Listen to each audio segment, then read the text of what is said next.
El volumen. Buenas tardes, bienvenidos y bienvenida a nuestra audiencia. Estamos una vez más en domingo y siendo las 17:17 en Argentina, estamos en Espejos en primera persona. Recibimos como invitada hoy a Lili Muñoz de Neuquén Capital, Argentina. Transitaremos con ella este camino que más que ser una entrevista es una charla entre amigos. Bienvenida, Lili. ¿Querés saludar a nuestro público? Sí, muchas gracias. Muchas gracias, Pablo. No, me río por todos los avatares de la tecnología, que vos sabés más, por supuesto. Pero bueno, aquí estamos, todavía estamos. Vamos a ver. Vamos a ver. Tranquila, tranquila que ahí vamos. Bien, Lili, la pregunta inicial es si tenés, digamos, memoria, y seguramente la tenés, de esos primeros momentos literarios allá por la época de estudiante, la juventud, que nos cuentes un poquito. Está bien, está bien, está bien. Bueno, sí, sí tengo los buenos recuerdos. En realidad es mucho antes, es en la escuela primaria, eso quiero Qué rescatarlo, bueno, qué bueno. porque hoy que estamos, bueno, a veces un poco de capa caída con la escuela primaria, bueno, yo pertenezco a otra generación, está bien. Por ahí las cosas han cambiado. Bueno, yo tuve mis primeras experiencias de literarias, digamos, por decirlo de alguna manera, o de escritura, en la escuela primaria estatal, a la que yo iba, a la escuela Rivadavia. La voy a recordar por si alguno de los compañeros que todavía viven en Victoria la recuerdan, y está la escuela número 17, eran esas escuelas que estaban en las afueras, en ese momento creo que se llamaban Laines, eran escuelas nacionales que había hecho el gobierno supongo que de Perón, de la primera etapa, y eran escuelas inmensas, con cocinas para comedor, preciosas, todavía están firmes, bueno, acá también, en Neuquén están, yo las he visto, en Chosmalal las he visto, algunas, con más o menos el mismo formato. Bueno, yo empecé allí la escuela primaria, desde primer grado, porque nosotros no tuvimos jardines de infantes, no se estilaba en la época. La escuela estatal no lo tenía, había que ir a una escuela, a algo privado. Y las maestras, que eran muy buenas, las recuerdo, siempre hacían esos concursos para movilizar un poco, y teníamos una muy buena biblioteca, una sala muy bien acondicionada, con muebles apropiados para la biblioteca y muy provista. Entonces, mis primeras lecturas, que también quiero recordar porque hacen a la cuestión de la literatura para mí, fue la que recuerdo, el hermoso libro que recuerdo es de Monteiro Lobato, un escritor para niños en ese momento, después también escribió para adultos, o simultáneamente escribía, no me acuerdo, muy conocido, y bueno, lo teníamos, y me acuerdo hasta de los dibujos, y después las leyendas guaraníes, de una colección que se llamaba Petaquita, me parece, preciosa también. Bueno, son los recuerdos que yo tengo de las lecturas. Y las maestras estas provocaban la escritura de cada uno de nosotros, según el año, el curso en que estaba, y luego nos pedían que las leyéramos a un público mínimo en el aula y a veces en algún acto. Esas fueron las primeras incursiones, y se hacía un pequeño concurso también, una selección, digamos, va este, no va este, en fin. Es decir, que ellas nos enseñaban también a recitar. Una de mis frustraciones como amante de la literatura es no haber podido hacer la carrera que entonces existía, en Paraná existía, la carrera de recitador, de declamación se llamaba en ese momento. Y en las escuelas no formales, es decir, más para el arte en ese momento, se daba esa carrera. Después, no sé, se habrá perdido porque habrán entrado otras. Bueno, esas fueron mis primeras incursiones en la escuela primaria. Después voy a recordar también, vos decime cuándo tengo que parar, ¿eh? Vos parar dale, en dale, que está las hermoso lo que estás posibilidades. contando. Esto es un homenaje a las maestras esas de las escuelas primarias nacionales de esa época, de mi pueblo Victoria, en Entre Ríos. Y también voy a recordar a la Escuela Normal Superior, donde estudié la secundaria, también en Victoria, Entre Ríos. La Escuela Osvaldo Mañasco, una escuela inmensa, esa era mucho más vieja en construcción, de esas escuelas que, bueno, creo que se ven poco ya, pero están, en Buenos Aires están, y supongo que en Paraná habrá alguna más, aparte de esta que es la Osvaldo Mañasco. Y allí yo cursé el secundario, y recuerdo a mis profesores, por supuesto, eran las épocas, estamos hablando de entre el 60 y 65, calculo, más o menos, tal vez más o menos. Y se estilaban mucho los clubes de estudiantes, muy en boga en ese momento, muy fuertes también en cuanto a liderazgo, a competición y demás. Se estilaba mucho el paseo del estudiante, pero en esos clubes de estudiantes que eran liderados por los mismos estudiantes, ¿cierto? Claro. Se hacía también los concursos, las representaciones teatrales que se hacían conjuntamente con la cátedra del momento. Yo recuerdo, por ejemplo, haber participado. Hablo de las participaciones porque siempre estuve muy ligada a lo que es la literatura con presencia del cuerpo, digo, no solo de la escritura silenciosa en el gabinete, digamos. Claro, sí, Entonces, sí. recuerdo haber representado, bueno, era joven, éramos jovencitos todos. El juez de los divorcios, un entremés de Cervantes, muy como era el estilo Cervantes, con mucha crítica, muy bien escrito, muy ágil, y nos dirigió también una hermosa profesora que ya falleció, todos deben haber fallecido ya, que era la profesora de literatura en ese momento. Bueno, a ellos también un homenaje, y a mis compañeros de la escuela normal, de los clubes colegiales, se llamaban clubes colegiales, no centros de estudiantes, después vinieron los centros de estudiantes. Claro.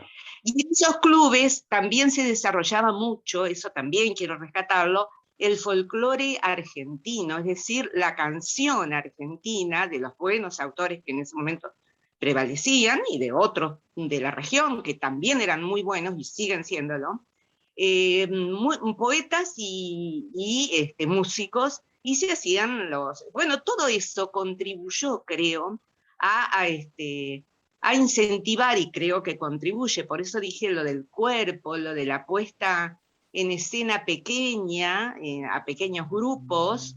Esto se hacía no solo en la escuela normal, que tenía un hermoso salón de actos, como todas las que se construyeron en la época a la que pertenecía la Escuela Normal de Victoria, sino también por afuera de la parte formal, es decir, había grupos independientes. Recuerdo, por decir un nombre, Allende, que los compañeros de Victoria seguramente lo recordarán todavía, un profe de inglés que además tenía grupos de teatro independientes particulares, digamos, ¿no? Y allí también, allá íbamos todos, bueno, los Qué que queríamos. lindo, qué lindo. Esos son los recuerdos de Victoria, de Entre Ríos, y esa es la etapa de mínima, básica del primaria y de secundaria. Así que si querés ahora pasamos a la de Paraná. Dale, Eh, adelante. o tenés, si vos controlás los tiempos, No, no, Pablo. adelante, tranquila, terminá de Bueno, cerrar y después sí, ya pasamos a estaba una acá pregunta. porque, bueno, Victoria, sí, el homenaje está a mis profes de lengua y literatura en especial. En ese momento se llamaba castellano, de paso estoy haciendo una reconstrucción de las cátedras, porque en ese momento era castellano, me acuerdo, castellano, y literatura en cuarto y quinto año. Claro. Y recibíamos, el último recuerdo para Victoria, recibíamos visitas interesantes también. Era una época de mucha movilización, eso es lo que me quedó flotando. Tuvimos a Marta Salotti en algún momento, se llenó el salón de actos, y también el cine de la ciudad, que también era de los viejos cines, de dos, tres lugares, ¿no? Esos, hasta llegar al gallinero, como se decía allá Claro, arriba. Bueno, Marta Salotti, una gran escritora argentina, sobre todo se la conoce como educadora y como escritora para niños, pero también una gran movilizadora, por mencionar un nombre que no usamos ahora, pero muy movilizadora en cuanto a pensamiento propio, crítico y demás. qué Si bien bueno. tenía lectores como todos. Bueno, pasamos a la etapa de Paraná entonces. Terminada la etapa de la primera adolescencia, como Victoria en esa época no tenía escuela, todo es estatal, a esta altura te aviso que todo sigue siendo estatal. Bien, Había otras formaciones, no precisamente en castellano y literatura, sino ya estaban formándose algunas instituciones privadas religiosas. Victoria es colonizada, no, sino la formación de los, sí, además es colonizada por un grupo que vino, español, que vino desde la zona de Éuskara, ¿no? Vasca. basta. Pero Bien, quiero decir con esto que tiene mucha formación religiosa, en fin, pero los padres que tenían la parte privada eran benedictinos. Yo decidí que por mi propio hogar, provengo de un hogar muy humilde, tenía que ir a un lugar estatal y trabajar, obviamente, porque si no, no se iba a poder. Y así fue. Fui a Paraná, fui al Instituto Nacional del Profesorado Secundario, así se llamaba entonces, no tiene un nombre específico, no tenía en entonces, y también un edificio inmenso en la misma escuela normal de Paraná, y conseguí trabajo en la imprenta de la provincia de Entre Ríos, un trabajo de ayudante o algo así, de correctora era. De ahí me viene a lo mejor, bueno, de correctora de los boletines oficiales, me acuerdo clarito de eso. Y luego concursé para el túnel subfluvial, y ese fue mi trabajo hasta el final, hasta que me vine a Neuquén. En la etapa de Paraná también es de formación, porque era otra etapa muy bullente, muy de mucho ruido. Estamos hablando del 65 más o menos en adelante ahora, ¿no? De claro, mucho ruido, mucha visita. A ver, yo recuerdo haber estado en alguna reunión escuchando, ¿no? No porque estaba invitada, escuchando a Ernesto Sábato, por ejemplo, y visitando la ciudad de Paraná. Y luego, recuerdo esos nombres porque son los que recuerdo, debe haber habido muchos más. claro, Actores regionales de la zona, de santafesina, por ejemplo, también se cruzaban, no había túnel, pero la forma de cruzarse la encontraban, de cruzarse a partir de la balsa, ¿no es cierto? Como siempre se claro. usó hasta que estuvo el túnel. O la vía carretera, supongo que también existía. Bueno, Julio Miño, me parece que uno de los autores que todavía está, que no, ya no vive, pero digo, es reconocido en la región litoral. Claro, Santafesino era ese. Bueno, allí también la etapa de formación fue el profesorado en castellano, literatura y latín, como en ese momento se llamaba, los profes que eran excepcionales, pues yo los recuerdo así. La biblioteca del instituto de nuevo aparece en las bibliotecas, para mí fueron súper importantes, porque yo trabajaba en la mañana, el profesorado se cursaba a la tarde-noche, y en el lapso no volvía a la pensión en la cual estaba, que había elegido, sino me quedaba en el centro y podía estudiar lo que más o menos, las horas que pudiera, o una hora, si había que aprovecharla, y alrededor siempre había algún lugar donde o bueno, en la misma escuela, que siempre había kioscos, como se sabe, ¿cierto? claro. Así que esa fue una etapa de formación, sobre todo en las bibliotecas. Por eso yo rescato muchísimo la presencia de las bibliotecas, sean populares o públicas, La del instituto era la pública del instituto, no era una biblioteca popular, pero obviamente los estudiantes teníamos acceso gratuito. Y Claro. ahí la etapa de formación fue con charlas externas. Recuerdo también a Alicia Eguren, una escritora, una poeta poco conocida en los ámbitos populares o de difusión. Falleció, fue desaparecida en realidad, y en ese momento también había visitado la Facultad de Ciencias de la Educación de la Universidad del Litoral. Después en Paraná hubo otras universidades, la de Entre Ríos, entre otras cosas, entre otras. Pero en ese momento la única que existía en Paraná era la Universidad Nacional del Litoral. Y Alicia, además, daba charlas abiertas a todo público, y bueno, también recuerdo esos nombres, ya te digo, debe haber habido muchísimos más. Claro. Lili, te hago una consulta, porque voy siguiendo todo esto y calculo que mucho ha tenido que ver sin duda, y vos tenés un rol también, digo, ahora vamos a entrar en otro lugar, que es tu rol como, digamos, de alguna manera para acompañar a escritores, escritoras, a quienes están en la búsqueda, a partir de los talleres literarios. Has incursionado en varios talleres. ¿Podés contarnos algo más o menos de eso en unos pocos minutos? Sí, ¿tenemos poco ya? No, ¿Tenemos? no, porque nos queda un recorrido y entonces vamos ahora a los talleres y después vamos a pasar por otros lugares. Vamos a ir haciendo como pequeñas paradas. Bueno.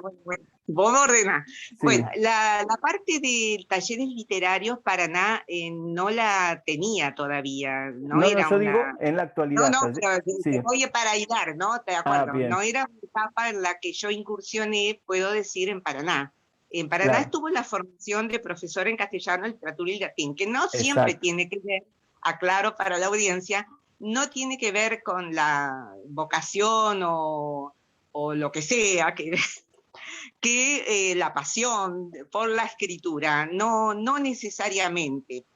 Puede ser un concomitante, pero no necesariamente el profesorado te da armas del profesorado, de licenciatura, todas Muy bien. las escalas académicas que uno puede hacer, o que debiera hacer, o que cree que debe hacer, te da necesariamente la propia pasión o tensión en la búsqueda de la escritura. Bueno, la etapa de talleres literarios, vamos a hacer un salto grande.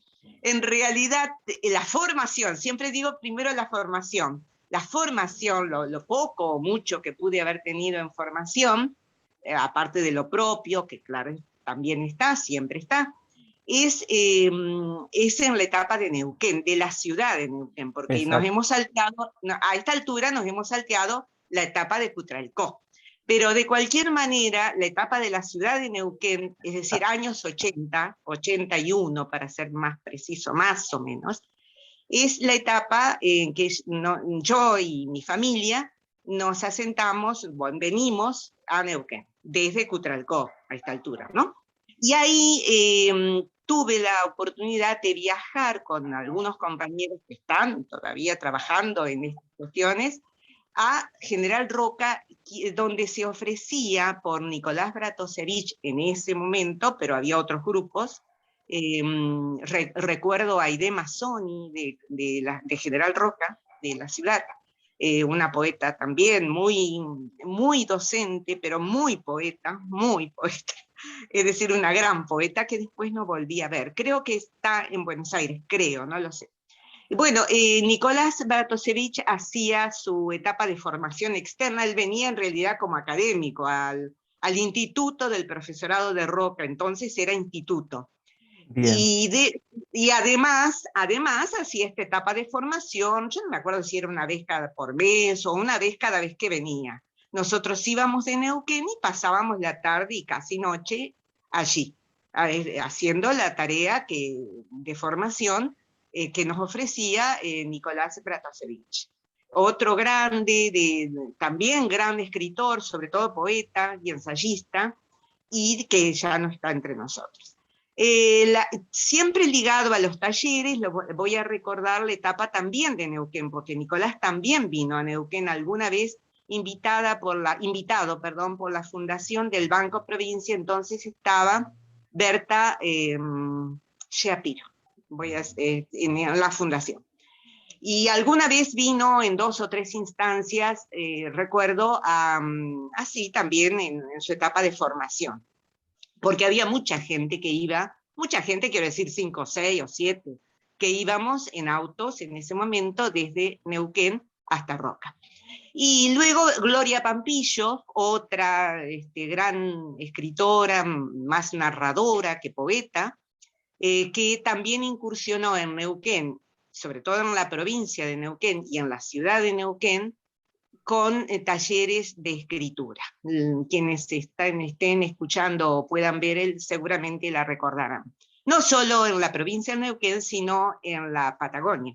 Y en Buenos Aires, por supuesto, a partir de la UBA. Ella era profesora de la UBA y era escritora, y es escritora, ya falleció también, falleció joven, Gloria, pero bueno, esas fueron las... quiero recordar también a otro gran tallerista que visitó Neuquén, que creo que era, o que venía desde Bahía Blanca, que era Mario Merlino, también falleció muy joven, Mario. Fue rector, no sé si fue rector, decano, creo que fue de Humanidades, de la Facultad de Humanidades del Comahue, y él ya es radicado en Madrid, a donde se fue por las razones que todos conocemos, en la etapa de la dictadura militar, y falleció en Madrid él. Pero él vino 2 veces a Neuquén y a General Roca también, y como era un gran creador y además un excelente poeta, y un gran dramaturgo, otro que ponía el cuerpo en la literatura, porque él mismo era actor, bueno, contribuyó a la formación, otro al que quiero recordar. La Bien, formación en literarios es externa, en mi caso, no ha sido, finalizó con un máster en creación literaria en Barcelona, que fue mi decisión también, pero ya en una etapa muy posterior. Entonces claro, la formación estuvo acá, en realidad, en la región, ¿no? claro. Y yo me gustaría que le cuentes a nuestro público, digamos, de la actividad que llevas vos hoy como, digamos, estando al frente de talleres literarios, tanto en la Bueno, universidad como con los grupos. esa es una audacia propia, que no sé si es muy acertada, siempre no, de verdad, lo comparto con el público y con vos porque no sé si es acertada. Yo digo, es una etapa más, desde mi perspectiva, bueno, los talleres son docencia, en realidad son docencia. Tal cual. Son docentes, es una tarea docente, en principio es docente. Que uno le ponga pasión o no y que se entusiasme, pero pasa también con los docentes, es decir, hay docentes muy apasionados por su tarea y otros que son profesionales en su tarea, pero a lo mejor no tienen pasión. Pero en general, bueno, para cualquier carrera se necesita pasión. Sí, yo tengo unos talleres literarios que en realidad prefiero llamarles de escritura, y uno de lectura que fundamos con Marita Molfese en el 2004, y que todavía se sostiene más o menos, porque es difícil sostenerlo, pero de cualquier manera está. Así que un taller de lectura, solo de lectura, y de escritura, que nace por una... Sí, debe ser a veces una audacia de y también una invitación del programa Adultos, del 2012, 12, creo que 12, y si no será 13, de la Universidad del Comahue, y que lo tuvimos desde entonces hasta el 2019, que seguimos con el taller, pero ya virtual y en forma privada, porque la universidad dio prioridad a la parte formal. Claro, Esto es educación no formal, los talleres del exacto. programa adulto, digo. ojalá, y eso es una expresión de deseo, se constituyera formalmente o de alguna manera más orgánica para poder considerarlo en cuanto a seguir, ¿no? Eso es el anhelo. Claro, y a partir de esos talleres, también yo calculo, esto no lo sé y lo pregunto, que surge la posibilidad de acompañar, digamos, a integrantes del taller seguramente que han ido por su primera publicación o han gestionado ustedes alguna antología que pertenece a esos talleres. Sí, sí, bueno, siempre digo, sí, insisto con esto de la literatura, pero con el brazo largo, es decir, bueno, yo creo que todos, no creo que, solo que hay algunos tenemos más como la necesidad, creo, del cuerpo de, además de escribir, de salir con eso a que el público lo vea, lo mire, lo critique. Esto vale tal cual se dice, es decir, uno sale y cada vez que sale, ayer lo estaba comentando justamente con una docente que vive en Chubut, en Trelew, cada vez que uno sale a poner el cuerpo en la literatura, inclusive ahora en este momento, porque es una forma de poner el cuerpo, decirlo en vivo, es como si fuera la primera vez. Es como Claro. dicen los actores que es, y es así. Es la misma sensación. Para mí, tal vez para todos no es lo mismo, pero es como dicen los actores, algunos actores, cada vez que se sale al escenario es como si fuera la primera vez. Los mismos nervios, la sensación que te vas a olvidar de todo, pero que cuando salís no pasa eso en general, y con buena hora que no pase, pues, sí. Pero bueno, es así.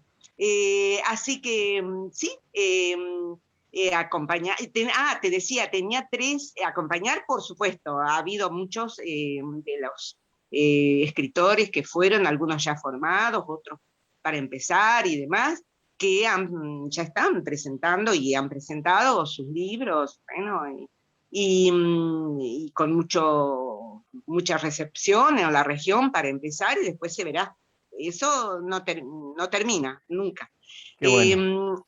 Digo, pero y lo otro es que tenemos 3 publicaciones. Una que no salió todavía. Es decir, está hecha, está lista, está maquetada, digamos, Bien. y hasta yo vi un ejemplar, pero nos agarró todo el tema de la pandemia, lo hizo Educo, a la última, estoy hablando de la última publicación, que sí es una selección, una antología, selección más que nada, hecha primero por los autores, luego revisada por un comité que trabajó ad honor, entre ellos trabajó Marita y Nora Mantelli, y también Puri Gutiérrez, a la distancia, queríamos tener otra mirada, y bueno, esa es la tercera, hay 2 anteriores que sí se publicaron, sí, por suerte se publicaron en el sentido de salir al público, de Claro, estar sí, con el sí. público, de ir a las ferias, de ir a las reuniones, en ese sentido.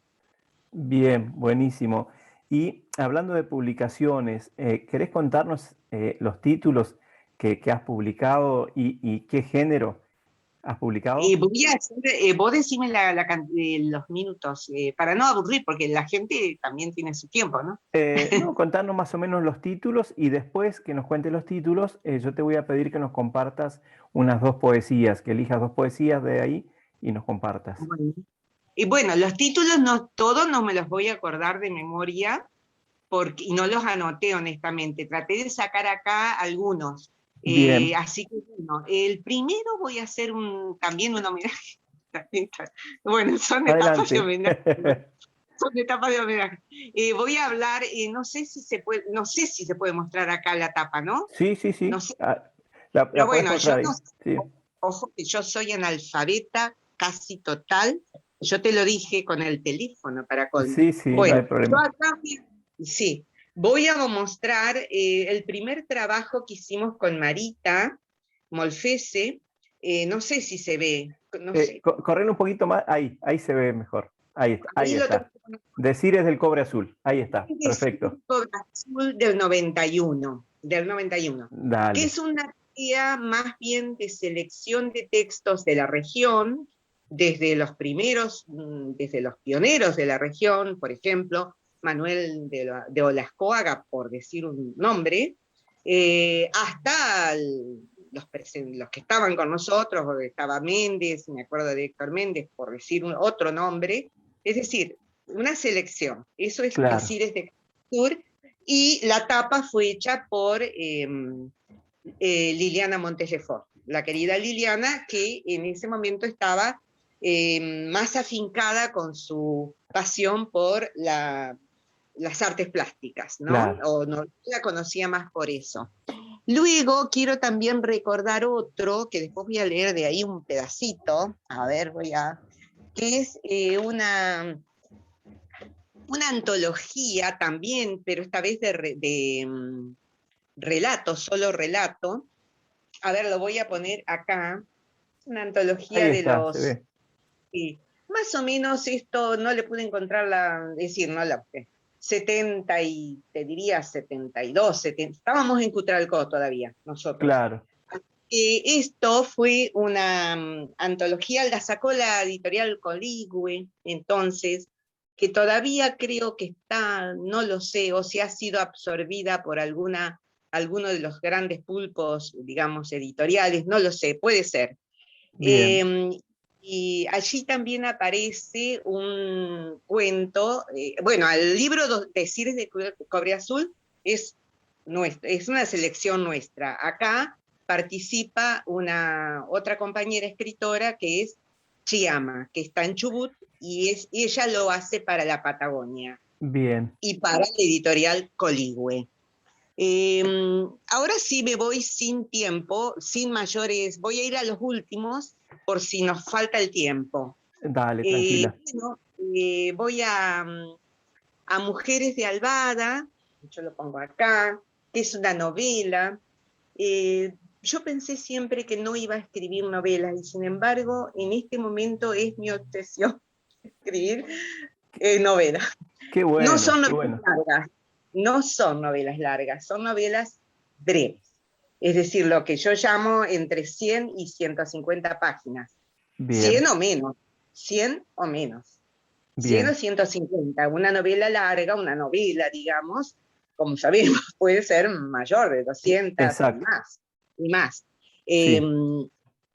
Esa, y la que quiero mucho, por supuesto, La Señora de la Guada, que fue la primera novela, como novela. Ahora Claro. voy a contar la gestión o la gestación que llegó al final con esta novelita, que es muy breve también, no tiene 100 páginas, creo que tiene 90 y pico, que tiene por tapa, eso olvidé decirlo en la anterior, una obra plástica al óleo de Elba Liceche, cedida por Elba Liceche, la querida artista plástica también. Sí, sí. Y Mujeres de Albada, esta mujer es también una escultura de Elba Liceche, es una foto que hizo Luciano Gersek, mi hijo, de la escultura en cerámica de Elba. Sigo. Dale. Eso son las dos novelas en narrativa larga, digamos. Claro. Este es un libro de narrativa, acá está, Desnudeces, que se hizo con un grupo de Rosario, con quien estamos haciendo ahora, y está al salir el libro también de varias mujeres, pero en poesía. Eso lo estoy anunciando, su nombre es Calíope Desnuda, el libro que va a salir este año, y este es Desnudece, y es un libro de narrativa entre las compañeras que están allí, que son todas mujeres de la República, es decir, está Rosario, está Neuquén, y está también Canarias, creo. Y en el que está por salir también está Canarias, digo España. Esta Desnudeces, allí entre ellas está Angélica Gorodischer, que es una gran escritora argentina, sobre todo de ciencia ficción, que nos dio su respaldo para introducir una de sus obras acá. Bueno, sigo. A ver, este es otro libro que quiero mucho, que es de microficción, me encanta. Este libro es del 2011, es, Luna de Agua, y tiene microficciones.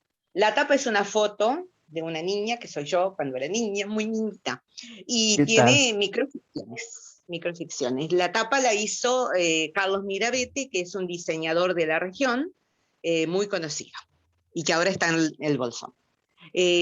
A ver, ¿qué más? Vamos a ver algo de ensayo, porque quiero recordar y después a dramaturgia, porque soy una audaz y he incursionado en todos los géneros. Y Está disculpen muy que de bueno eso, está muy bueno. no, pero es una audacia. Pero de cualquier manera no importa, si igual lo hubiera hecho.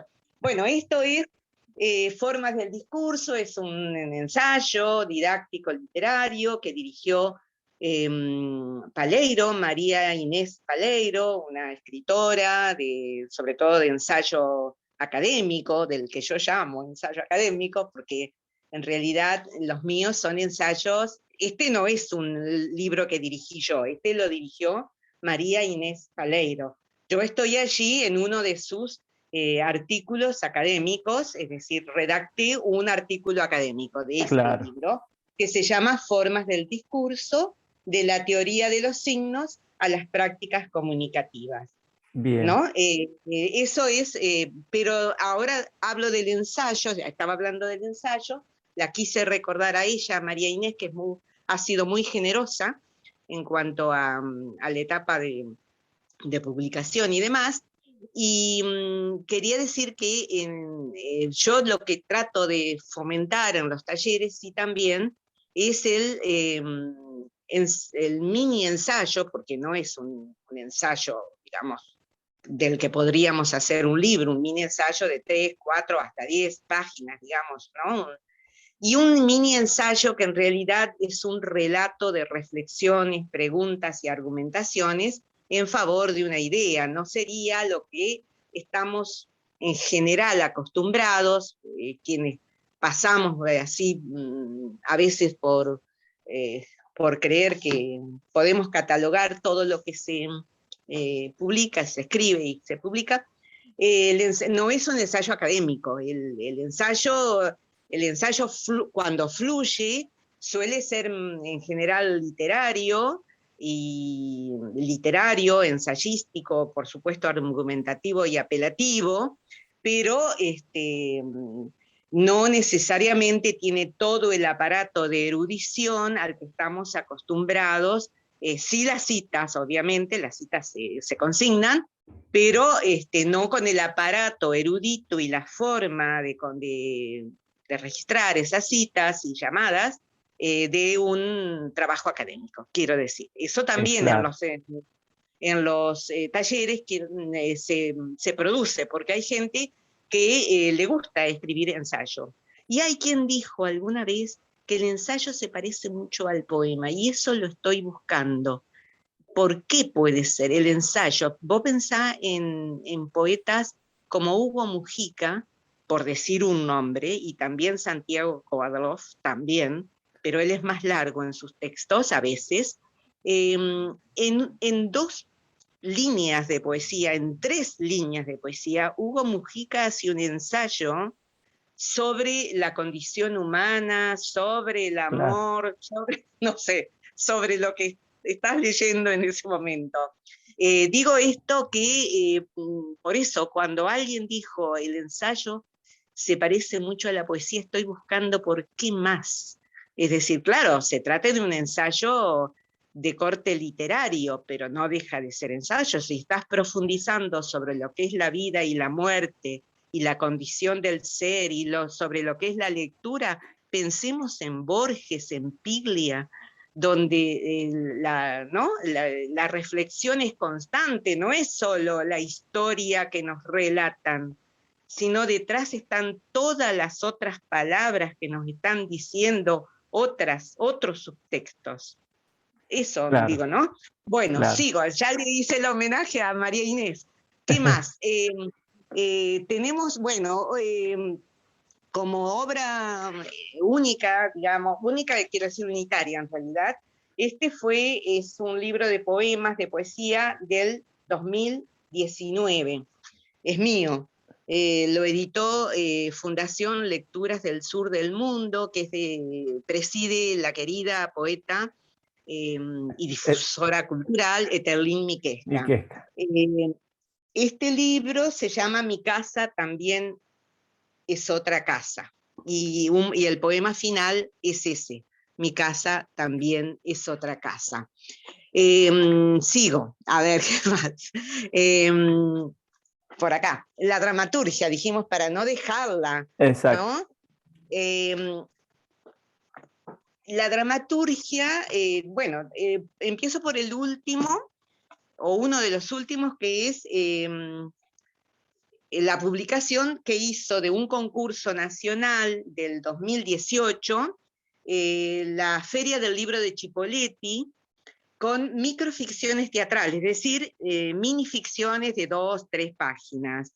Allí está Charla en la fosa común, que es el texto que se me seleccionó, está acá, aquí, en esta última producción de la Feria del Libro, que tampoco se volvió a reeditar, bueno, por el COVID.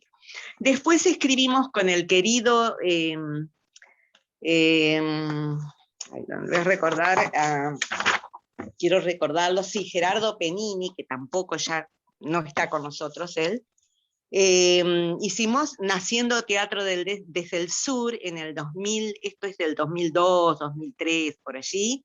Bien. Y bueno, con una escritura muy poética y con su dirección, pero es teatro, es de dramaturgia en realidad más que teatro. Y es decir, texto dramático, porque teatro es cuando lo pones ya, incluye toda la puesta en escena y el cuerpo, ¿no? Lo que uno pone en escena. Sigo, o tenemos que cortar. Decime. No, yo me gustaría, porque ya vamos llegando al cierre, si nos pudieras compartir dos poesías Bien. Sí. para ir ya arribando, porque vuela el tiempo. Te digo, vuela, claro. Va a quedar pendiente una entrevista más para terminar después de cerrar algunas cuestiones. Bueno, lo que lamento es no haber hablado de Cutralcó, pero bueno, será en otra, no te preocupes, ya veremos. Ya, a lo mejor aprendo más de la tecnología y podemos hacerlo por la comp, qué sé yo. Voy a leer el inicio, muy breve, 5 líneas, de Cutralcó, que fue el relato, porque no lo van a percibir como cuento todavía, de la publicación que hizo María Cristina Chiama en la antología Cuentos Regionales Argentinos, de la Patagonia en este caso, de Ediciones Coligüe. Esto fue allá por ya dije, 70 y no sé, 73, 74. Bien. Quitralco.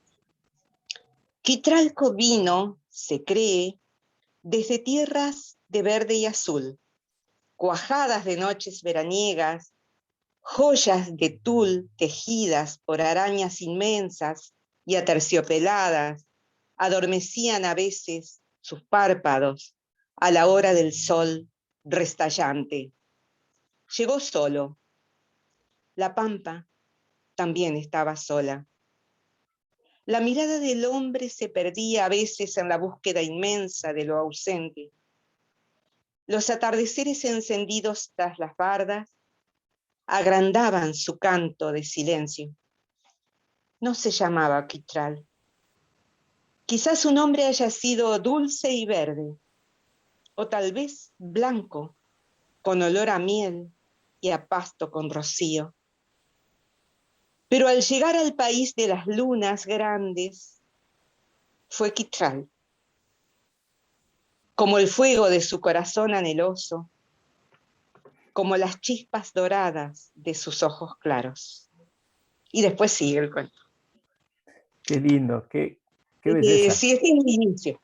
El relato, porque no creo que sea Claro, cuento. sí, sí. Y ahora veo, sí, yo había guardado acá, pero te leo uno. Vos dijiste dos, así que te leo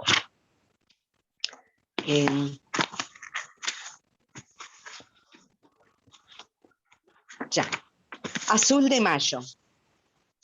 El texto es mío, está en Ocupación, que es un libro de poemas del 2012, que se editó en Barcelona. Azul de Mayo.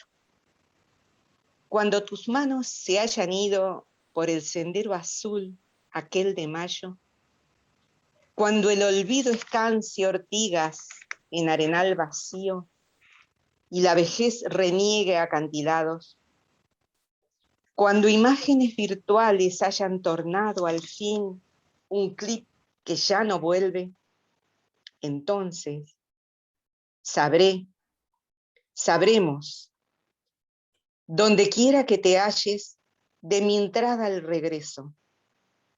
Así debió ser el diseño de quien previó la muerte, purgatorio en la tierra, expropiación de cuerpos, un ritual que sublima comuniones, controla libertades, índice acusador, niega chispas celestes, abisma la poesía. Tremendo texto, Lili, tremendo texto. La verdad que... Muchas gracias. Gracias por regalarnos esta poesía, esta forma, ¿no?, de decir. Y para que no te quedes con ganas, vos vas a hacer el cierre contándonos lo que tenías de Cutralcó. Así que adelante. No, es largo. Es largo. Antes bueno. quiero agradecer. Es Dale. largo, no porque sabés, largo porque se va a hacer largo, no es que sea largo. Se va a hacer largo porque uno va evocando y saliendo.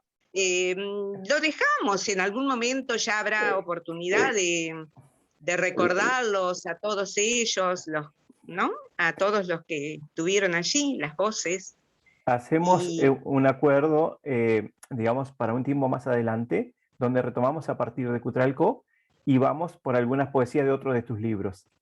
Ay, sí, ¿Sí? sí. Perfecto, dale, hacemos sí, así. Eso sí. Bueno, muchísimas gracias, Pablo, y a los que puedan escuchar también muchísimas gracias, porque sé que esto requiere tiempo, así que agradezco de entrada todo el esfuerzo, ¿no? El tiempo y otras cuestiones, ¿no? Así es, gracias Lili por sumarte, por abrir no solo tu mundo literario, sino también parte de tu vida, tu historia, contarme a mí, a nuestro público, invitar, digamos, a que lo puedan ver en el canal de YouTube, Pablo Lautaro. Por supuesto, también lo van a ver en el Facebook. Allí podrán ver a otros autores y autoras y podrán ver también otros programas de poesías en otoño, un ciclo que también has tenido la oportunidad de participar junto a Terlín. Le mandamos un saludo a Marita de Terlín y a Adriana Treco también, amigas en común. Adriana, gran poeta. Así que bueno, de esta forma llegamos al cierre de Espejos en Primera Persona y será hasta que nos encontremos nuevamente en los caminos de la literatura. Muy buenas tardes. Gracias, Pablo. Adiós.